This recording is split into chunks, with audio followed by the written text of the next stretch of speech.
Welcome to the Slop Farm. Enjoy the video. You begin by verifying essentials. Check whether you're on Ethernet or Wi-Fi and run ipconfig/all to see IP, gateway, and DNS. Once done, temporarily disable VPN and third-party firewalls so they don't mask the issue. Next, open Windows Network Troubleshooter and an elevated command prompt. This gives you automated checks plus manual control. Make sure to note error codes shown by the troubleshooter. They guide the exact corrective commands you'll run in the next step. Now you perform precise fixes that address common stack problems.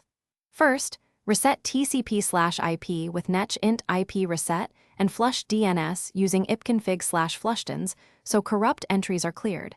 These actions fix routing and name lookup errors. Then release and renew DHCP with ipconfig/release and ipconfig/renew to get a fresh lease from your router. Finally, reset WinSock using netch WinSock reset to clear malformed socket layers. After each command, observe messages and, if prompted, finish by verifying both IP routing and DNS. Ping 8 to confirm raw connectivity, then ping Google. COM to confirm DNS resolution.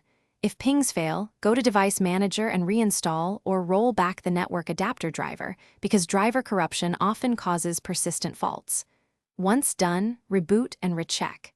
If problems remain, boot Windows in safe mode with networking to isolate software conflicts, or test another device on the same network to determine.